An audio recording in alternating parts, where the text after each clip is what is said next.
Welcome to O People of the Book YouTube channel.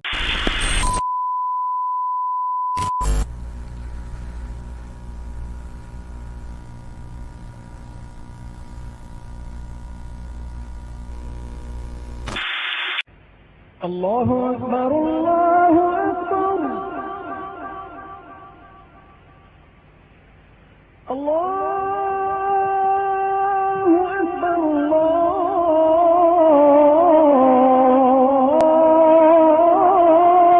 أكبر أشهد أن لا إله إلا الله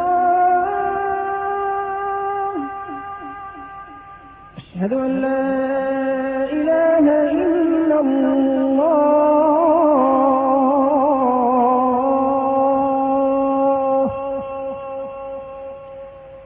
أشهد أن محمدا رسول الله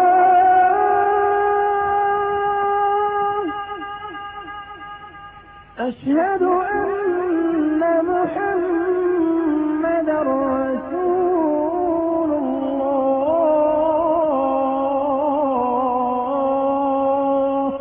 O People of the Book YouTube channel.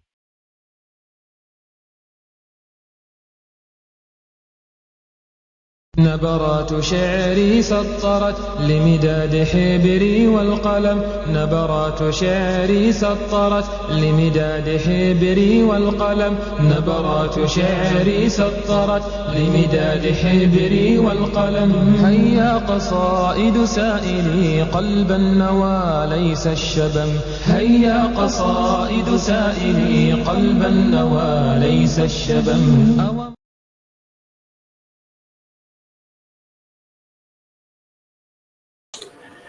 Bismillah, alhamdulillah, salatu wassalamu ala rasulullah. I hope you can hear me. Just give me 1 second, let me confirm. Yeah. Before I start talking, and let me see. Yep, khalas, yes. I'm going out, so I have no worries. How are you? How is everybody? I hope you've had your weekend is starting now. For me, my weekend is over. Back to work tomorrow. Game over. And I hope everybody's okay. A few announcements before I start. First of all, please subscribe, like, and share. The usual, yeah. So subscribe, like, and share, because obviously the content that is being brought to you. Secondly, I have started already the tafsir of Surah of Juz Amma, yeah, on Friday afternoons, which is 11 a.m. UK time. I don't know what time it will be in the States or whatever, but for me here in the Middle East, it's 2 p.m. Okay, so for those of you, you will see it advertised anyway. So for those of you, please, Fridays, afternoon time for me, please attend, because obviously we're all seeking knowledge, and this is knowledge that we're bringing you. And please mention to your friends and bring your friends along as well. I've got a scholar with me, Dr. Farhat Nisar, who is in Pakistan, and she has a PhD in Islamic studies. So obviously, I'm bringing some good stock basically, and this is going to be a series. It's going to be a series, not just going to be one. It's going to be a series. So please attend, and you will learn something. We know that knowledge is fard ain on every Muslim, and obviously, this is knowledge, and we are sharing the knowledge. So please, tell your friends and whatever. Anyway, so having said that, now we can proceed. Is there anything else I need to mention? Yeah, for those of you who did watch the show yesterday, there was some sound issues because my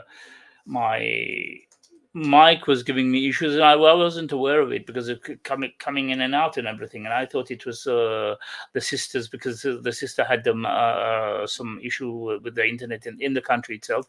I thought it was her, but apart from that, everything went okay, and it's a very good experience for me as well. And please make dua for me, because I'm carrying on with my pursuit of knowledge, and I've got exams and everything coming soon, so please make dua for me. Yeah. Okay, so we'll move on. Okay, we're with the book from Monogamy to Polygyny, and we're on page 184 for those of you who are who do have the book.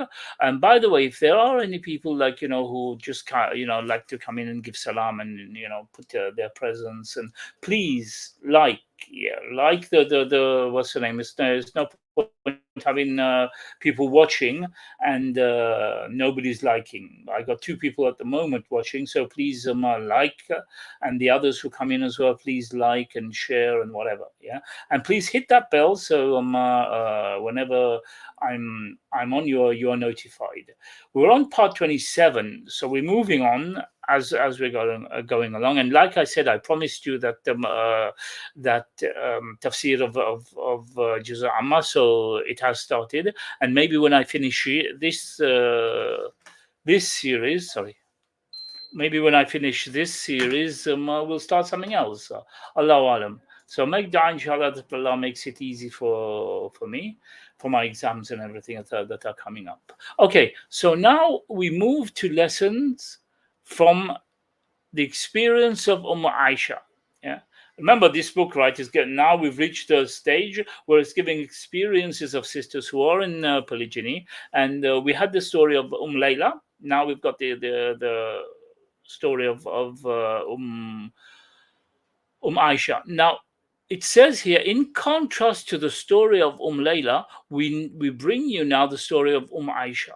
This sister's experience with polygyny brings an opposite scenario to that of Layla, and different and unique lessons can be taken from them. Now, remember, I keep reminding you that I'm a student of knowledge. I'm not a scholar or anything, but I'm here, alhamdulillah, I'm trying to help my brothers and sisters out.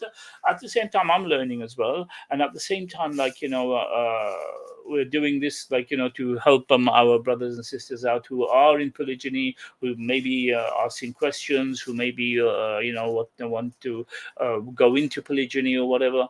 So, that's why I'm doing this book, basically. Yeah. Anyway, so now Aisha went through her experiences with the help and support of many friends. You remember Layla? She had a totally different experience. She wanted people to talk to, and she didn't have any people. So she was talking to her diary, basically. She was writing down in her diary and stuff like that. So it's a different scenario altogether. Aisha went through her experience with the help and support of many friends. From the onset of her struggle, she had friends advising her to that which is good, advising her to remember Allah and to avoid doing anything that could anger Allah. You remember, we've been speaking about this for a while. Yeah, you need to get the love of Allah. Yeah, we might say we love Allah, but we have to get the love from Allah. Once we get Allah's love, yeah, then obviously, His help and everything will come to us. Now, there is one thing that when we're seeking the love of Allah, there is one thing that obviously, He will help us in whatever, and we turn to Allah for everything. Okay. Now, the advice she received was pivotal to her being able to make it through her experience, and it provided a sense of rational thinking at a time when she was clouded with her emotions. I mentioned one time that when you're in polygyny, don't go and seek after sisters who are in polygyny, who are having, don't like polygyny, having problems, putting everybody off polygyny. Yeah, You want advice to help you.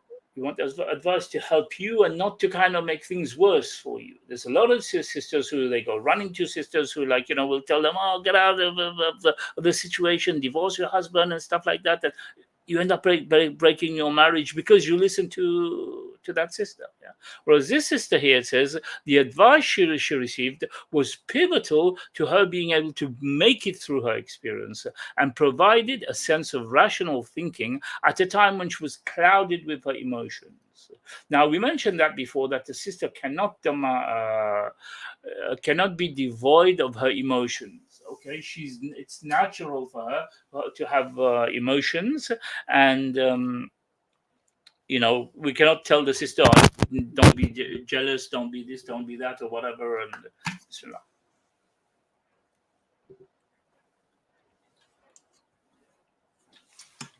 but she needs to know how to control it, to control the emotions, not to let it have the upper hand on her. Okay, where are we? Okay, essentially, she had sisters there for her to hold her hand through her emotional struggle and remind her of her purposes in life, of worshipping Allah and attaining Jannah. Now, it may be that these sisters were in polygyny already, or they were sisters who had the good reasoning and understood it, although they were not in it, but they had the knowledge of Deen, and at the same time they had their faith in Allah. So they're not going to kind of do something wrong and get the sister out of the Deen or whatever. Because usually what we say with this can be detrimental for us, can make things difficult for us because of the things we say. So when a sister gets into this situation, she needs people who will give her good advice. Good advice that will make her, her purpose of life, which is worshipping Allah, and to make her attain Jannah. Not to people who will give her advice to, divorce her husband, break up her family, and fight against another sister or whatever. What we would like to point out in this case is the importance of having good friends. Very important. The Prophet ﷺ warned us about our friends. He warned us about the people who we hang around with, and friends who enjoin good and forbid evil. Very important. And base their teachings on the Quran and Sunnah of the Prophet ﷺ. I know a lot of sisters who maybe the husbands want to, get into polygyny or whatever. And most of her friends, either they don't practice Islam, or they practice Islam, but are like, one foot in, one foot out. Or although they are fully in Islam, but they let their emotions govern them. So obviously, they're not the right friends for her. So she has to choose her friends, and obviously, when you're in the Deen, you will choose your friends, obviously. Right? And anyway, let me get this down a bit. Right. Okay. So yeah. Okay. It's so easy to get caught up in emotions of a friend and desire to be on her side, which in regards to polygyny is not usually the best way to help and support. Blaspheming the husband does not make a woman feel any better. Rather, it encourages her ill feelings and strengthens her anger. Like I'm trying to say to you right now, the friends that you have who keeps telling you, oh, he's done wrong, you shouldn't be doing that, you see what he's done to you, now he's hurt your feelings, like a baby girl, and usually the sisters amongst themselves, girlfriend, look what he's done to you, or whatever, the terms that they use amongst them, you should leave him, and these types of things, So a sister should not get involved with this type of friends, obviously, who would rather make her feel more angry and hurt her even, because it is hurtful, for another sister to be, or rather than encouraging her to do good. Oh, I saw your husband in the mall with holding his other wife's hand, kind of thing. Now, obviously, that coming from somebody else, obviously, it doesn't make the sister feel comfortable, even if it's a friend of hers. Yeah. The story of Aisha illustrates this point. The right kind of advice ultimately made a big difference for her and her attitude and feelings about polygyny. She was able to move past negative feelings and taking her heart to the advice that she was given. She was able to reach a point of happiness and peace settled in her heart as she accepted the new situation. Ultimately, she ended up with a stronger, deeper, and more compassionate relationship with her husband than she had before her experience with polygyny. Now, there are certain cases where before a man takes another wife, it could be that the marriage was a little bit shaky, a little bit here and there and whatever. Sometimes there are issues between husbands and wife.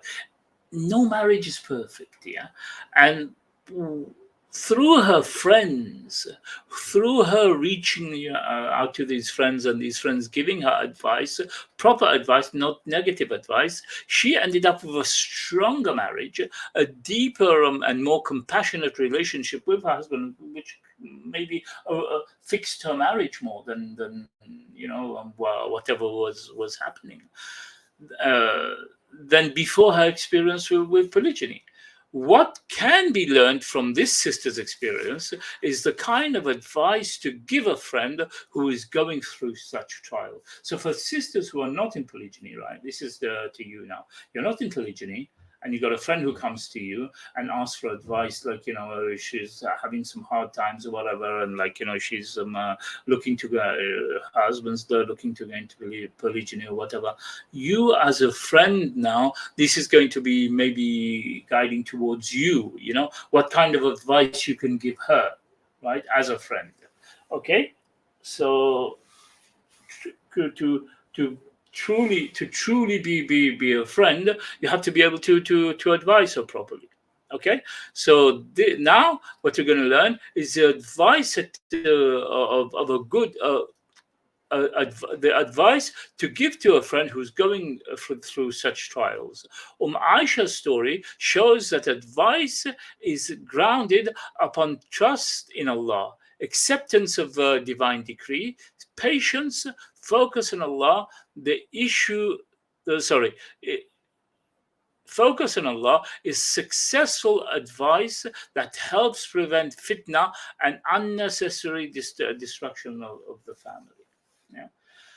We know that, when situations happen like this, a sister, first thing she thinks of, I want out, I don't want anything to do with this, and then children will suffer. I was watching a video clip a couple of days ago, and it was funny, actually. It was a funny clip. It's not a Muslim lady. She filed for divorce. She filed for divorce with her husband, and she was saying, "Oh, finally, I can live in happiness. I can learn to live happily, or whatever." Then on the same video, it showed a few months or a month or after or whatever, crying because she was the one who filed for divorce, and now she's unhappy. She doesn't have a husband. She doesn't have a man around her or whatever, and she regrets filing for divorce. So if you've got friends who actually advising you, yeah, leave him or whatever, you can get plenty of men, as if men are sold in the market or whatever, stuff like that, then obviously it's not the right advice. And that could end up unnecessary destruction of the family. Thus, what we see now is that changing one's way of thinking, views, and feelings on polygyny is always possible, and it is whether one is alone on her journey with only the help of Allah, as in the case of Layla, or one has the correct support from friends, as in the case of Aisha. Both cases there, they all went through successfully, but one decided not to involve anybody, and the other one decided to involve her friends. So we're going to see now. Okay, we're going to see now the case of Aisha. It says here what follows is Aisha's personal experience with polygyny in her life. So we're going to be following, like we did with Layla, like week after week, like she was writing in her diary and everything. So we're going to follow the same thing now with Aisha. Okay, page 186. Aisha, letters and responses. Okay, help one another is in bir and taqwa. This is ayah of Quran. And do not help one another in bir and taqwa, and do not help one another in sinning and transgression, and fear and revere Allah. Verily, Allah is severe in punishment. So this is Surah Ma'idah, verse 2. Now Allah is clear on this now. Do not help anyone in sinning and transgression. Help them in bir and taqwa. So bring them closer to Allah. Don't kind of give advice to kind of do this, do that, and then make your husband unhappy and fight and break up the family or whatever. Allah is clear in the Quran about that. Allah makes it clear in the Quran. This advice is not just from me saying it, or the sister who's written the book saying it. It is actually in the Quran where Allah is telling us, do not help one another. Take them out of there. Yeah, take them out of there. If you see that you have a friend of yours who's actually is in polygyny, or husband wants to enter into polygyny, and she's getting, she's being misguided or whatever, and try and help her out of that. Try and help her out of that. This is what Allah is advising here. Allah is telling in the Quran, yeah, Surah Ma'idah, verse 2, clear. Some time ago, I was thrown into the world of polygyny. This is the letters of what's her name, yeah, Aisha. Some time ago, I was thrown into the world of polygyny by my husband. Of course, we had been married for 10 years, and also, although I knew deep down that he wanted to practice polygyny someday, he never discussed it with me for some time.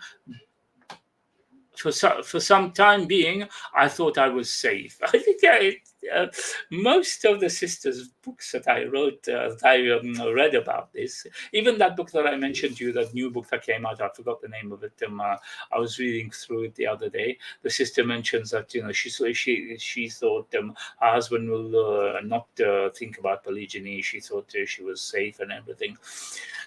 We need to know that Allah subhanahu wa ta'ala created us differently. When men talk, we don't talk politics only. Okay, we talk about things like that. And sisters have to realize that feel safe from what? Feel safe from what? Is your husband doing something like haram, or you will feel safe from what? If he was doing something haram, then you say, okay, fine, and in what she says here, I knew that deep down inside he wanted to practice some polygyny someday. She knows it. She knows that a man is a man, and a man is going to want to practice polygyny. He never discussed it with me.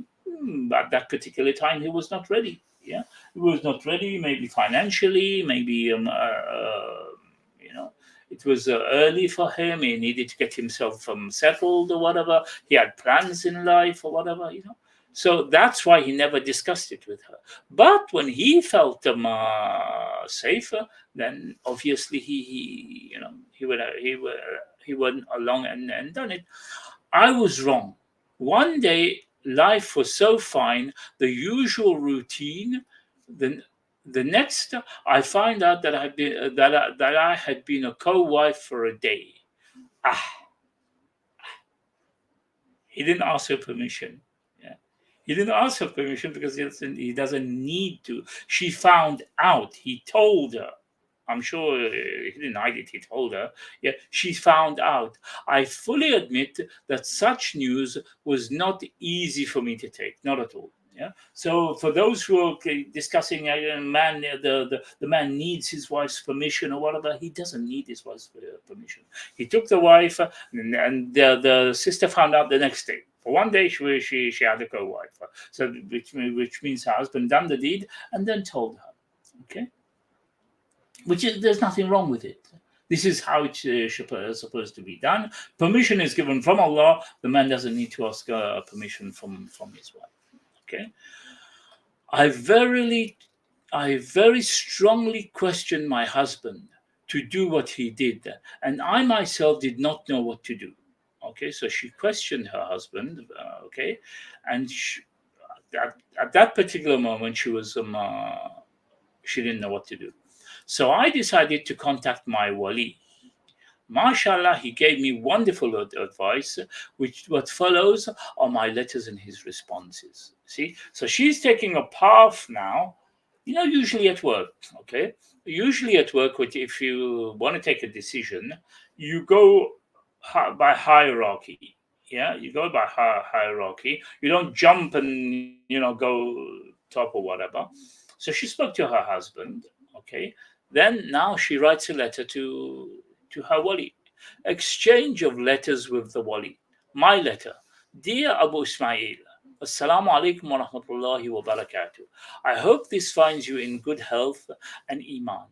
I'm writing to you as you are my wali, and I feel that my husband has betrayed me and I'm in need of your advice. I was wondering if you wouldn't mind being bothered by me. Here's my situation. Over the weekend, without my husband telling me, he went away and married another woman.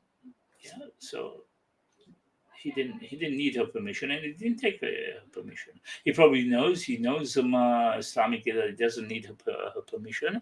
Okay, he didn't tell me about it until the day after. He done the deed and he told her. But he told her though. That's the thing. He told her. That's That's the one thing. She didn't learn from somebody else. He didn't keep it secret. He told her. Okay, I can never forgive him for this. Why? No? Did he do anything haram? Did he go and steal? Did he bring alcohol in the house? Did he get drunk and come into the house? No. So yeah. Sure, it was a lawful marriage, but it was behind my back and in secret.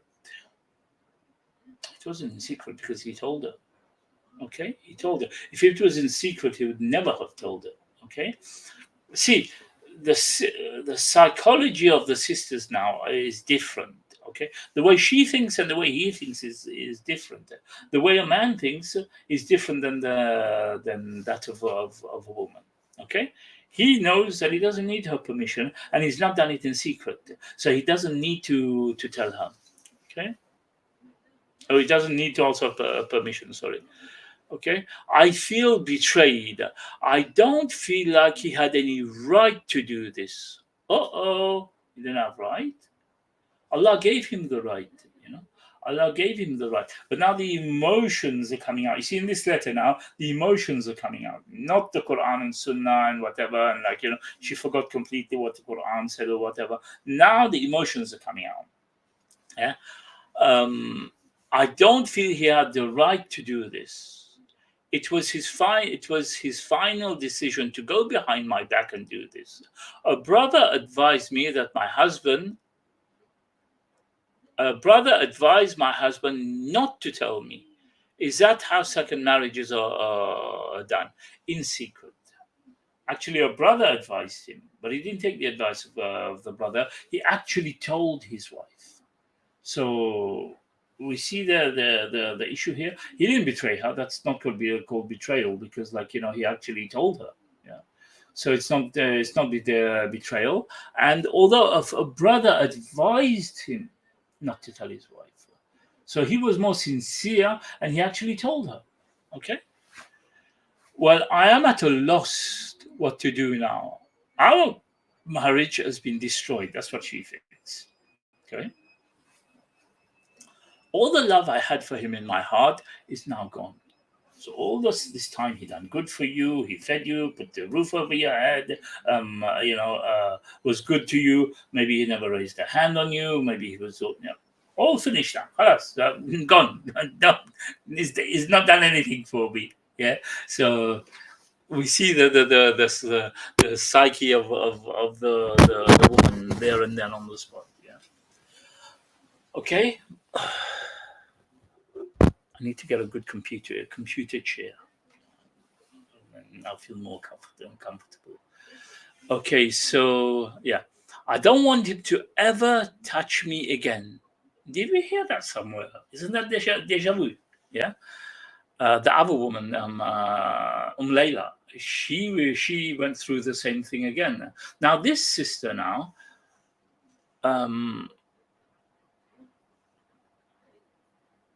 we can see that in the beginning with the letter that she's sending to her wali and everything, she's going through that phase now. All the love I had for him in my heart is now gone. I don't want him to ever touch me again. He says now that he made a mistake in not talking to me beforehand and asked for my forgiveness. For me, it's too late. See the difference now? Okay, I made a mistake. I didn't tell you. I should have told you from before. I didn't tell you, but please forgive me. Allah forgives, but she says no, she cannot forgive. Yeah. This for her is so bad, so deep, she cannot forgive him. But he actually told her. He didn't keep it a secret, okay? And he told her afterwards that he wanted to tell her, but he didn't have, maybe he didn't have the bottles or whatever. He didn't know how to say to her whatever, and he asked her for forgiveness. What more? Yeah? What more? For me, it's too late. I wonder, do I have the right to a divorce? That D word. Yeah, that D word. That one that a lot of women are going through, and a lot of women like it as well, and then end up regretting afterwards. Like I said to you, I've seen a lot of videos where sisters has not just Muslims but non-Muslims who've actually initiated their divorce, and then they regret it.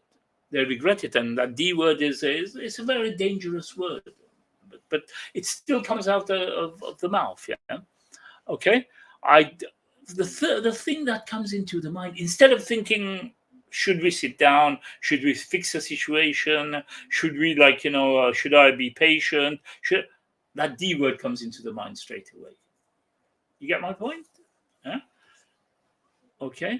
And if we do divorce, what responsibilities does he have in providing for the girls and me? Okay, so she's thinking now, she's got girls, okay, and she's thinking now, what responsibilities does he have? You're the one asking for divorce, okay? Although it's your right, I do agree to that. I've mentioned it before, what's her name, several times. Although it's your right, but look what your right is going to put you into, okay, by asking for divorce. I'm not telling you to forfeit your right or whatever, but you're asking yourself now, if I ask for divorce, what is his responsibility towards me? If he was the one who was mistreating you, not giving you your haq or whatever, then fine, you divorce him. Yeah. Okay, so okay. The girls love their father and I don't want to see them lose him. They don't have to lose him. You don't have to lose their father. Their father will be there. If you don't ask for divorce, they won't lose their father. Simple as that. So anyway, I don't know which is better for them. Growing this thing is coming now. Growing up with the divorced parents, or growing up in an unhappy home with mommy hating daddy.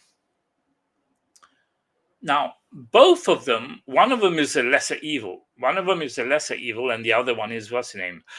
Growing up in a divorced home is worse. because they would need their parents around them. They need both parents around them anytime, school time, graduation, and anytime. They will always need their father next to them.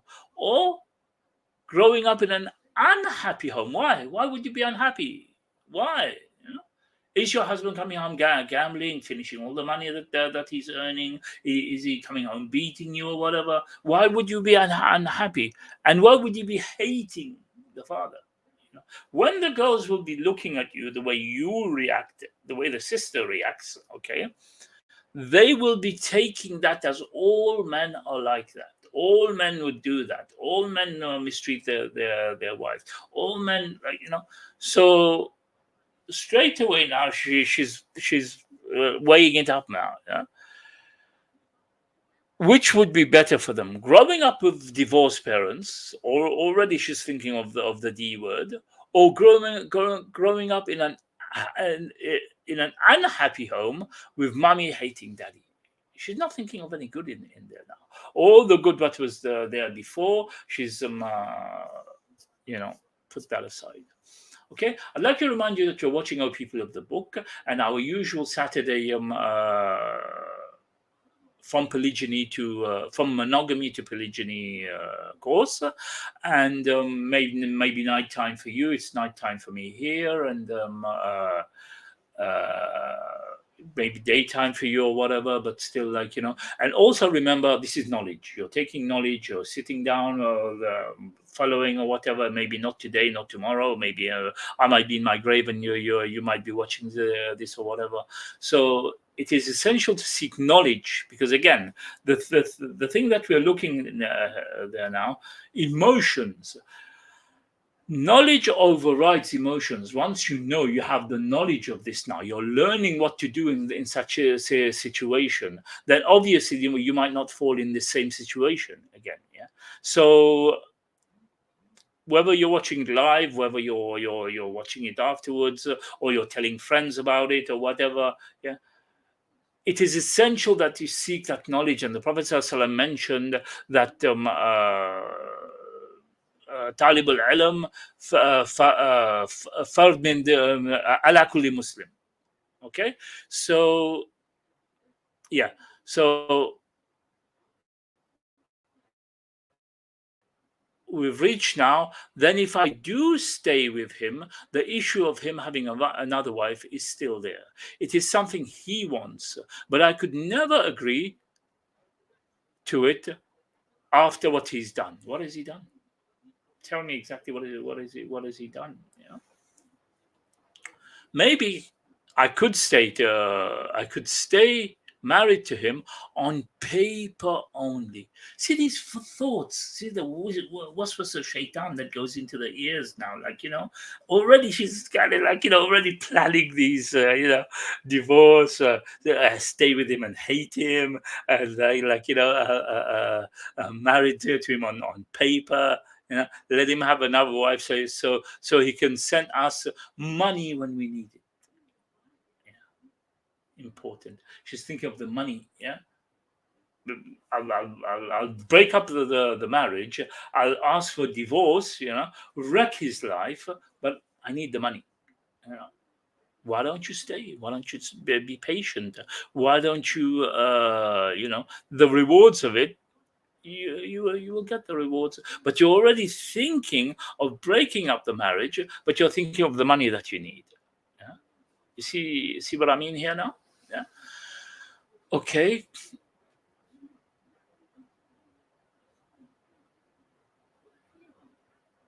Okay. So I don't know what to do. I would appreciate any advice. Okay. Jazakallah khair, Aisha. His response, dear Aisha, Assalamu alaikum. I received your letter in my box, and I was very surprised and saddened at your situation and distress. I can empathize with you, and I'm taking it upon myself to answer you in brief now. My wife and I love you both as our younger brother and sister, and your family. My immediate immediate suggestion is that you take a deep breath, or 2 or 3 or more, and try to calm down. Okay? So, 1 second.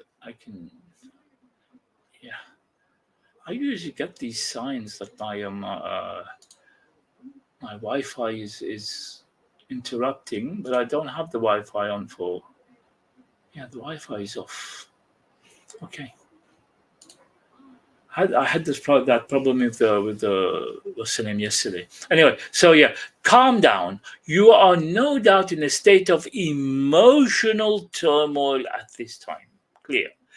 It is best that any drastic decision that could lead to any possible breakup of your family not be made in such a highly emotional state. He knows, he's giving you the advice now. What you're thinking of doing is going to break up your family. Okay?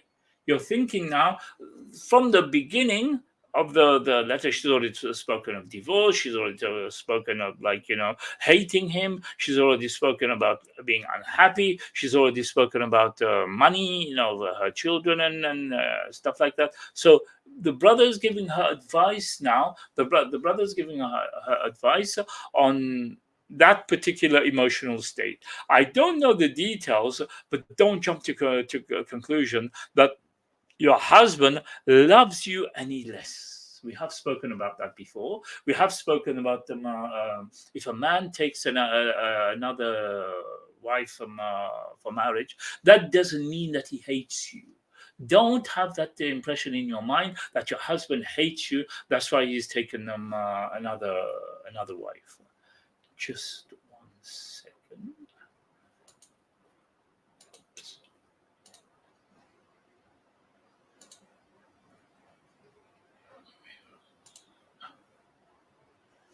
Okay, I think this is how I should be. Yeah, because the window is to my right. Windows to my right. All this time I've been using the wrong side, actually, because the window's to my right. Mic is to my right as well. And yeah, so anyway, just something that came to my mind. Sorry, I was freaking out because of that. Anyway, so yeah.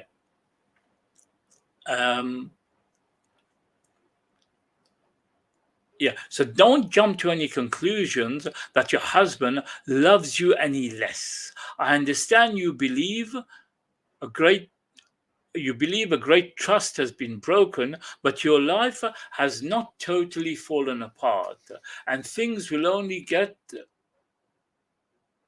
worse. Where is it?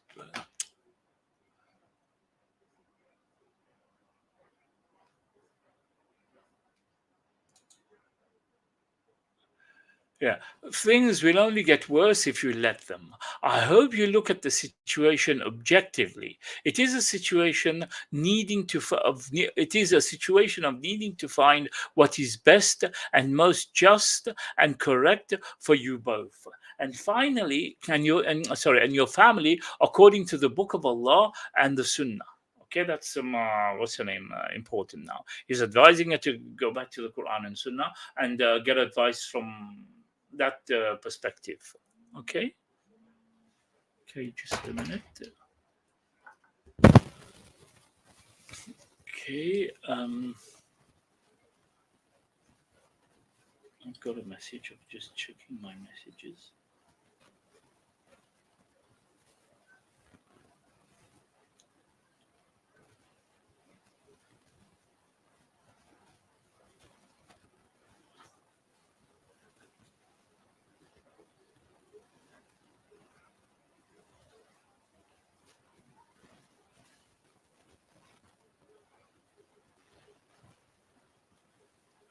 Yeah. So anyway, he's advising her to go back to the Quran and Sunnah.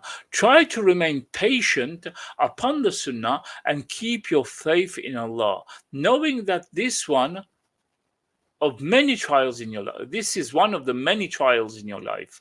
The true believer is often tested. Yeah. The true believer is often tested, and we have to realize that. We have to know that. We have to know that Allah tests us when He loves us, and He puts us in these situations for the sake of testing us. Okay, He puts us in these situations for the sake of testing us, so that if we pass these tests, then we are the winners. Yeah, win-win on both sides. Okay, please, dear sister, our prayers are with you during your time of trial. Try to assess the situation as you would if you heard the same had happened to another sister, and sought your assistance for or advice. It may help if you try to put it into a little more. If you try, it may help you to put it into a little more perspective, and Allah knows best. Your brother in Islam, Abu Ismail. Okay. Then the sister answers back. Dear Abu Ismail, Assalamu alaikum.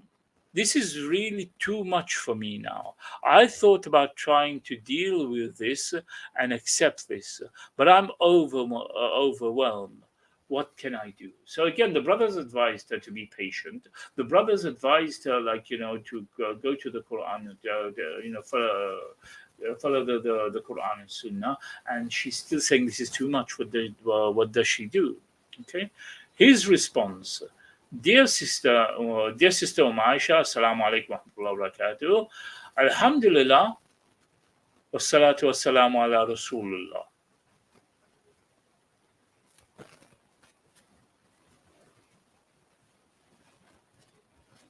Wabad. Okay. I have thought about several ways to reply to you. At the outset, I ask Allah to make my words correct and true and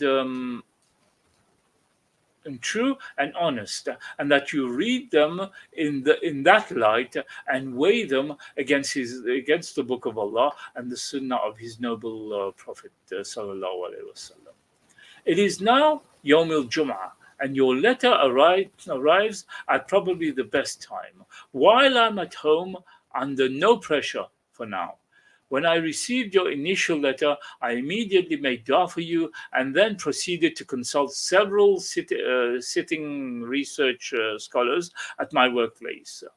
My questions were: first, is it lawful or wise for a brother to marry a second wife without informing his first? Okay. Answer: it is indeed lawful. See, we spoke about that earlier on. I said to you that he didn't need to get her permission or whatever before doing it.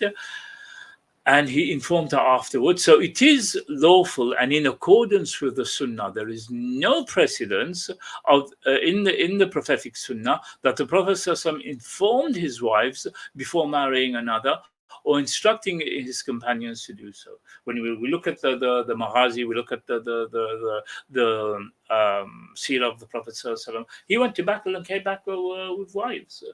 So did what's her name? The Sahaba Ali ibn Abi Talib had a concubine in battle, and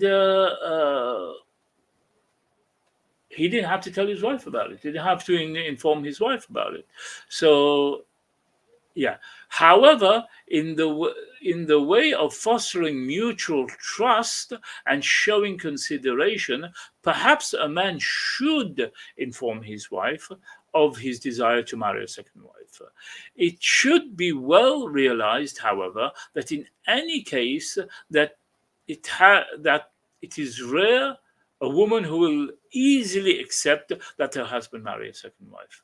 You're telling me, and it is a manner of getting upset at first and getting upset later. Most cases when the man basically has to weigh which is the lesser upset. You see. So the thing is that the woman knows that she would not accept. If he came and told her that he's decided to take another wife or whatever, she would not accept. But she expects him to come and tell her. expects him to get her permission, where she will not give permission, but she expects him to go to come and tell her, and she gets upset when he doesn't come to tell her. Now, the thing is that if he came to tell her, she will get upset. If she didn't tell her, she will get upset. So the husband now weighs which is the lesser of upset. Whether he done it and he told her, or he came and told her before he done it. Okay?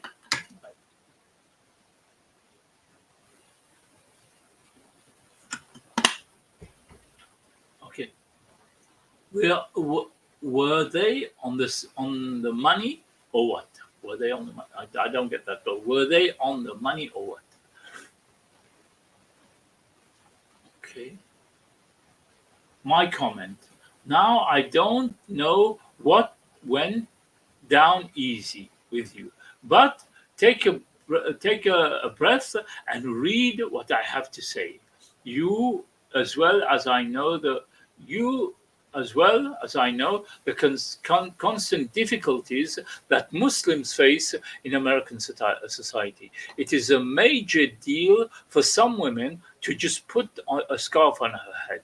Brothers are confronted by women of all types on a daily basis. See, now the sheikh, the wakil is advising her on the fitna of the eyes that the brother goes through every day now. Yeah, whereas the situation in America, women don't cover or whatever, and so it is difficult for brothers to actually face that. No man or woman is made of steel, and Allah is in His infinite wisdom created us for a way, that way for a purpose. So he's advising the sister now. That's the way a man is created. He sees a woman in front of his eyes, he gets some, the desire comes to him. Maybe the sister was not. I don't want to say that Allah knows best. Anyway, so yeah. Please, I can see there are two people going in and out or whatever. I can see 2-3 people or whatever. Please, there's no likes. Please like and share, yeah. And please remember to subscribe.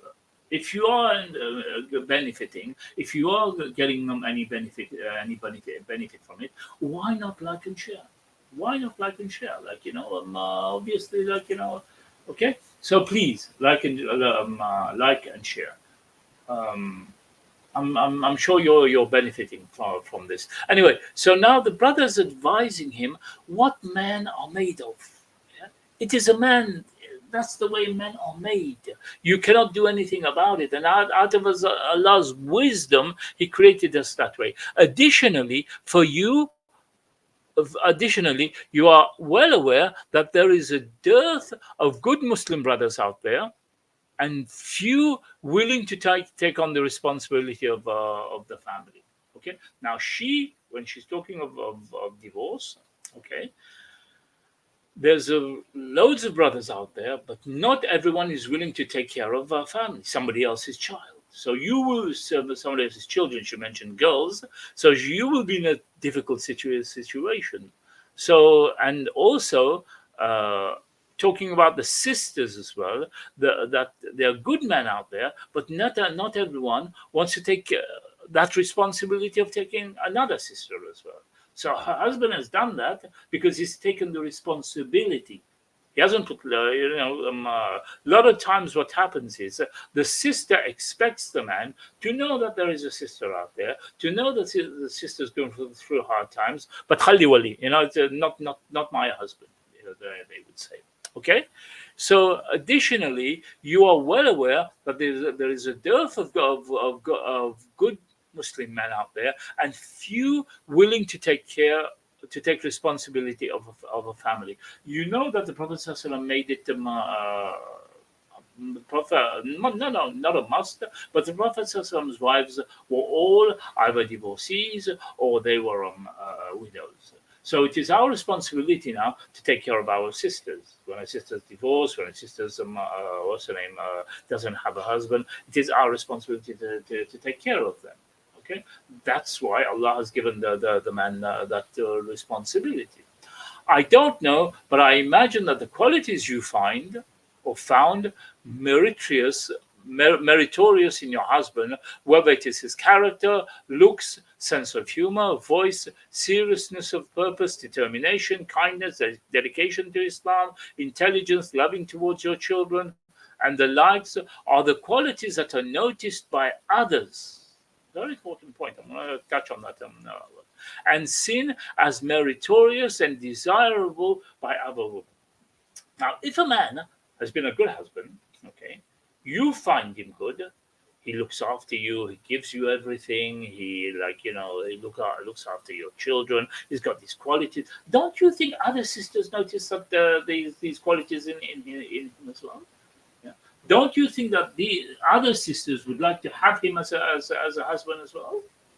If you have noticed that he's got these qualities in him, he's a good man, responsible, pays the rent, looks after the children, he's got a good sense of humor, he's always kind to you, he's always loving. You're looking at him as your husband like this. What about other sisters who don't have a husband and thinking, that's a good man, he's fulfilling his responsibilities, So don't you think that? So this is that now the brother is explaining to the sister that she is not the only one who would need a man like that. If he is a good man, you should be happy that he's taken them another sister, giving that other sister the opportunity of having them a husband. The same type of husband that you love, that you think is good, that you want to divorce now, you're not happy with him. Don't you think that another sister would love to have a husband like that? Yeah, very important point. The brother makes a very important point there. That all these qualities that you found in him. Don't you think that the other women would desire that? I believe you do see those qualities, and if you have not appreciated them, then perhaps it's food for thought. If you have appreciated them, then I'm sure you have. Then you have the vantage point, however, of knowing his minute faults and as well as having his closest, having been his closest companions for a decade. Okay, so it's a very important thing here. Now you're looking at your man, okay, and he's always happy. He's always makes you happy, takes you out, buys food, buys dresses for you, buys jewelry for you, and everything. Now, don't you think other sisters who know him, or sisters who don't know him, but in their heart they'd love to have a husband like that? Sometimes you as well, you talk about your husband, my husband did this, my husband went out, bought a nice dress for me, my husband was, bought some nice food or whatever, you speak as well, yeah, to your friends. Don't you think a sister now who's a friend of yours would sit down and think, like a husband like that as well? So it's a very good point that the brother raised. Dear Aisha, if your husband possesses any of the above qualities, then be sure he likely believes himself to be in the position of being able to provide for another wife, your Muslim sister, and provide for her some measure of companionship and protection that goes with Islamic family life.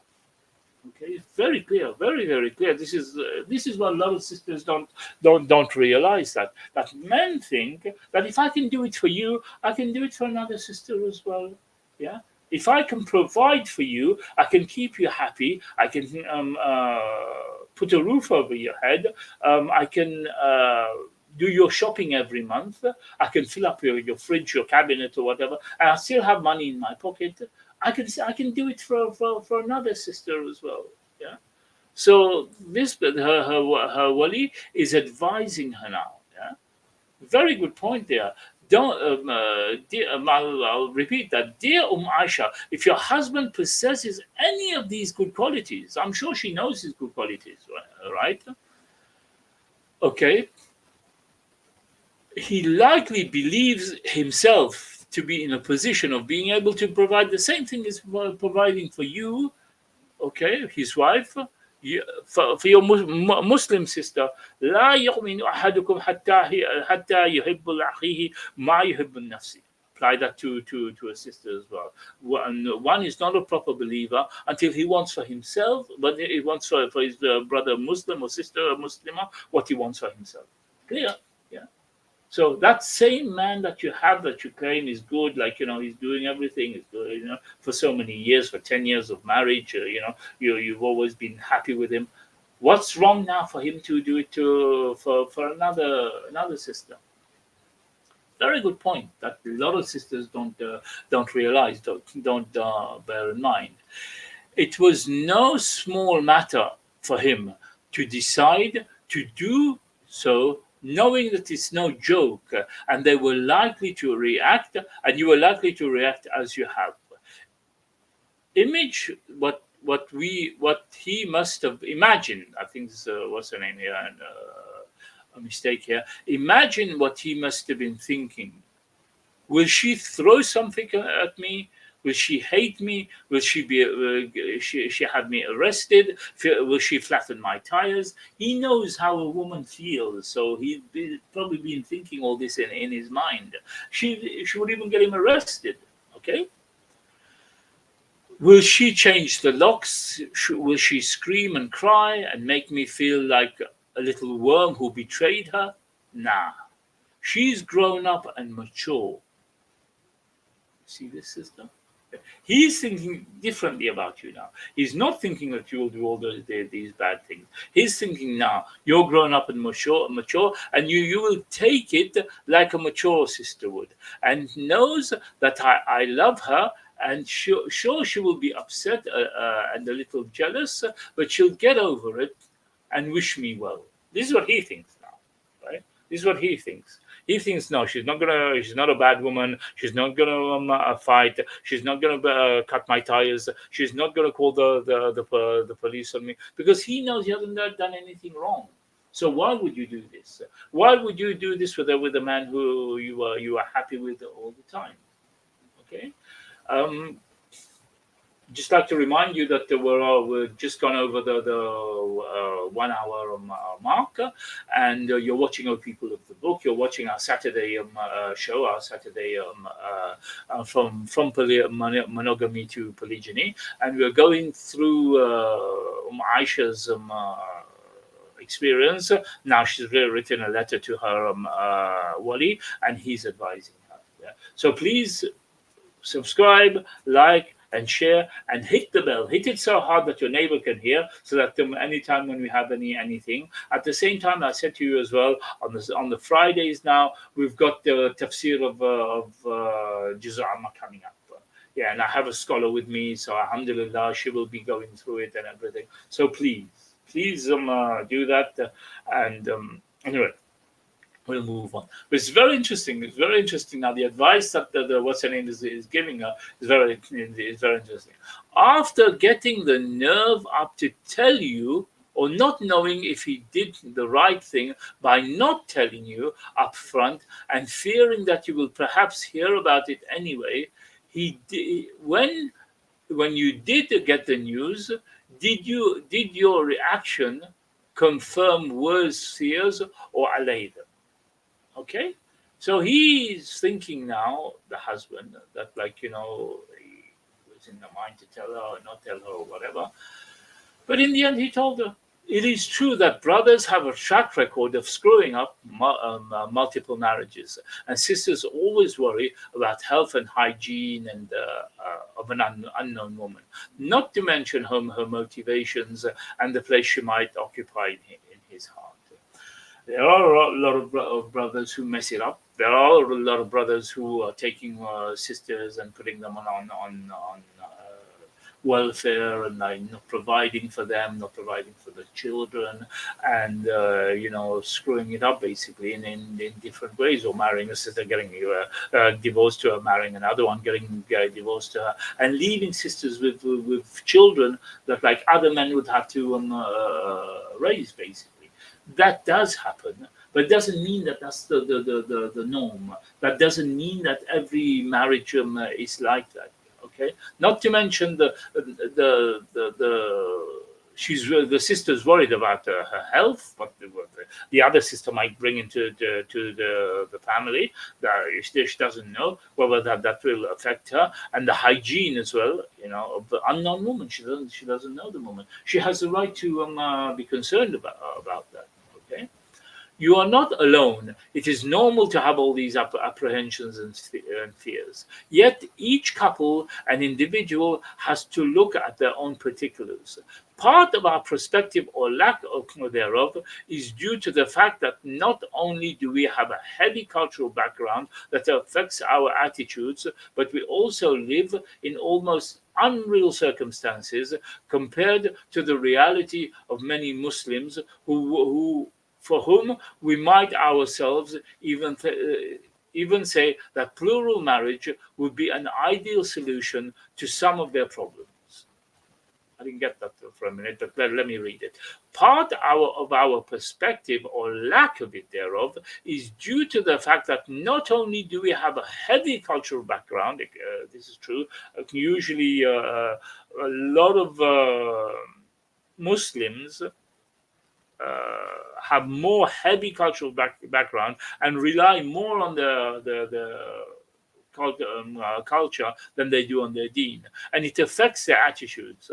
But we also live in an almost unreal circumstances compared to the reality of many of the Muslims, for whom we might ourselves even say that plural marriage will be an ideal situation for some of their problems. A lot of sisters don't understand that this is a solution for the problem. Allah subhanahu wa ta'ala, if He didn't find that it was a solution for the problem, He wouldn't have made it halal.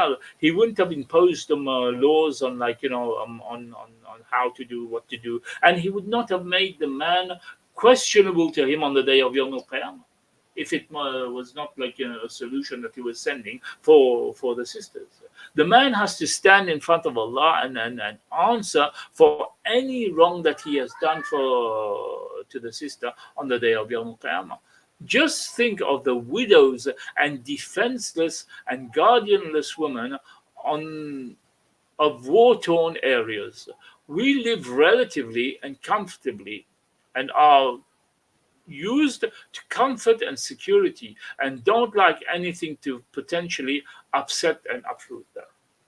Interesting, because we see at the moment in our day and age what is going on: Philistine, Palestine, Sudan, even non-Muslim countries. We see Russia and Ukraine. War is going on. Women are suffering.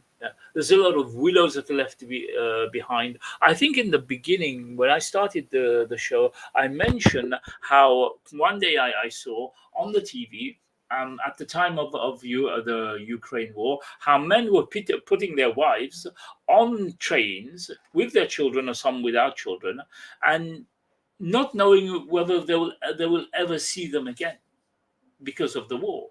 And it has happened. Obviously, these men are going to war, and most of them never saw their wives again. So who's going to look after these sisters? Who's going to look after these widows? Yeah. So, we in the West, we're sitting down or comfortable and everything as sisters. You don't take that into consideration because it hasn't happened to you. It hasn't happened around you. You're not seeing it around you, but it's happening. Yeah? And we have to bear that in mind, that it's happening. Yeah.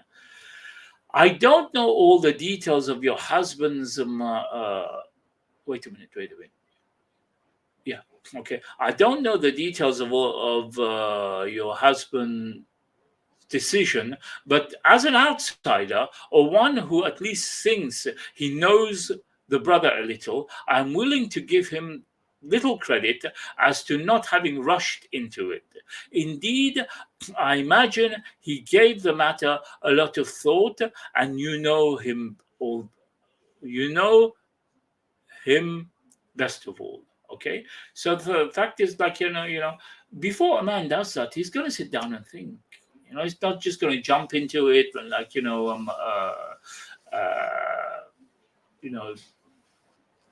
take a hasty decision or whatever. Okay, and she knows him anyway. She knows him best, and what's her name? Anyway. Second question. Well, can the first wife ask for divorce if she can't deal with it with the situation? Now the thing is that many women, before he answers that, here, let me answer something for you. Many women, as soon as the situation happens, she thinks of divorce. She doesn't see whether she will be able to go through it, whether she will be able to be patient, whether he's going to be still be good to her, whether he's still going to love her. You got another wife, divorce. That's what she thinks of, which is wrong, basically, because in the end, there are many women. I think Layla, when we looked at her situation, where her life became even much better after that. And I think Aisha as well, after her husband got into this polygamous situation, her life got better. So why, in the beginning itself, without even looking at the consequences, I want divorce? No. That's not how it should be. And I'm sure if a woman wanted khula, when she was going to ask for it, okay, the ulama would have asked her, is he violent to you? Does he feed you? Does he put the roof over your head? Does he look after you? Does he still love you? All those questions will be asked. And if she has no problems in them, why would they issue her a khula for nothing? To break up the family? If by taking another wife, he becomes violent, he doesn't give her haq or whatever, then yeah, they will sit down and discuss that. But otherwise, why would they give, what's the name, just because of that decision that he has taken? Okay, the answer now, I knew a man who had married a second wife. Okay, unbeknownst to his wife, and had kept it a secret for about 3 years. I found out myself after meeting him in our hometown after many years, and he came to me with a problem, revealing to me the secret and how to get it out to his first wife. She went ballistic, my wordings, as did his children, and were making life utterly miserable. He got married after a brother offered his daughter to him, and he accepted, and saw her on frequent trips away from his original home. His wife demanded that he divorces this second intruder, and she wanted a divorce. She wanted a divorce. Mind you, this man had even grown children who were on their own, and nothing had really interrupted his relation with his first wife, for she was none wiser for all those years. It was only after the knowledge of the second marriage came to her that the problems began. You see? So before that, there was no problem. I'm not saying, like, it's good that he done it secretly or whatever. He didn't tell her. But in that time, she wasn't having any problems. Children were not having any problems or whatever. Everything was okay. The problems only arise after she found out. Okay. Otherwise, she was not having any issues. He lamented to me that these 3 years he had enjoyed happiness that he did not know existed before. Subhanallah. Now he was faced with no prospect of married life. Okay. There was no prospect of married life thereafter, and therefore she should be in a hard and terrible situation. And he had to divorce his second wife, with whom he had forged a wonderful relationship and strong and sound marriage, due to no sin or shortcoming on her part, for indeed she was the ideal wife. Now, this is strange now. His wife wants to divorce, and she wants him to divorce the second wife as well. So you have no wife, okay? Neither is she saying, okay, divorce and come back to me, okay? Nor is she saying, like, divorce me only, you know? No, she wants him to divorce her and the second wife as well, which is strange. And he says there's no sin or shortcoming from the second wife's part that I should divorce her, kind of thing. So you're punishing somebody for something that is not their fault. Okay. If we had to choose, we would have to say that it was not more just but less evil to divorce the second wife, due to her having more ability to recover and regain her life. But either choice is dhulm, with one being lesser than the other. Okay, both of them are evils now. Okay, but the divorcing the second wife would be lesser of an evil, because of the fact that he's got them children with the other. She's not going to be able to get married again, and this type of thing. Maybe this second wife now, she'll be able to cope more because she's new in the marriage. Not saying that it will be good. It's balancing the evils now. Yeah. It's not an evil. It's not an evil. It's balancing the situation, which is of a lesser evil, yeah, which is of a lesser dhulm. Okay, my comment, in other words, for a woman to ask for a divorce or khula or the like without just cause is a major sin. Like I mentioned to you earlier on, she can't just go to the qadi and ask for divorce when there's nothing wrong that has been done to her. You know, everything was okay. She was given her rights and everything. He was fulfilling everything. And then now, just because he got married again, she decided to go and ask for divorce. Okay. Okay. In other words, for a woman to ask for divorce or khula is without just cause is a major sin, and one of which she may pay for this in this world and the hereafter. Okay, so realize that, sisters. Yeah, you it's a situation that you might end up paying for in this world and the hereafter for asking for divorce in an unjust situation for no just cause. He got married. I don't want to know about it. I want divorce. What I want to break up my family. You will end up paying for it in this world and the hereafter.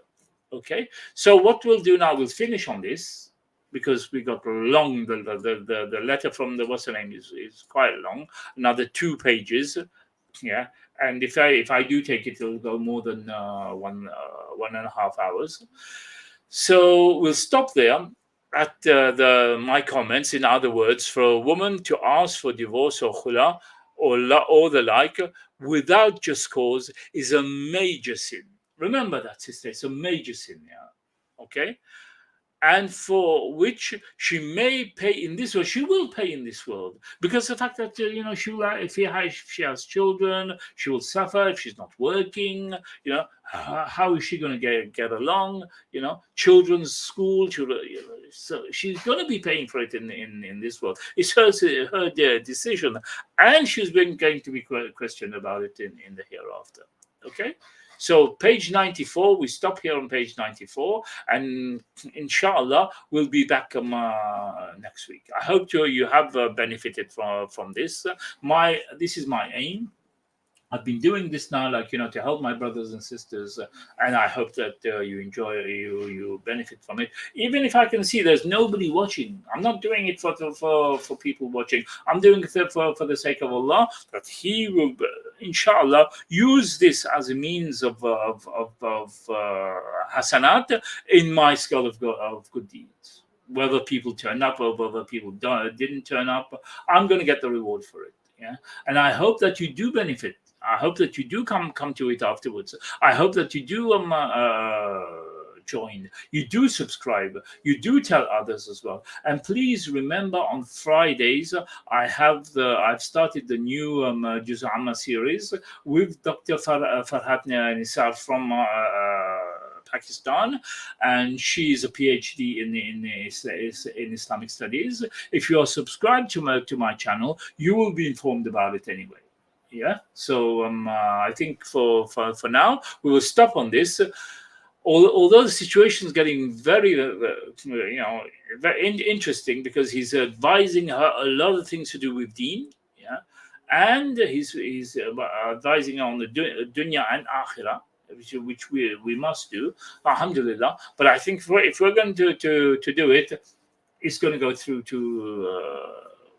It's going to be longer, and we know the attention span of people nowadays, and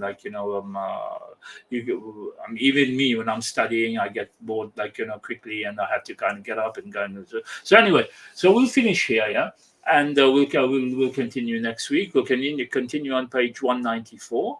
So we'll stop here. Subhanakallah wa bihamdika, ashhadu an la ilaha illa anta, astaghfiruka wa atubu ilayk.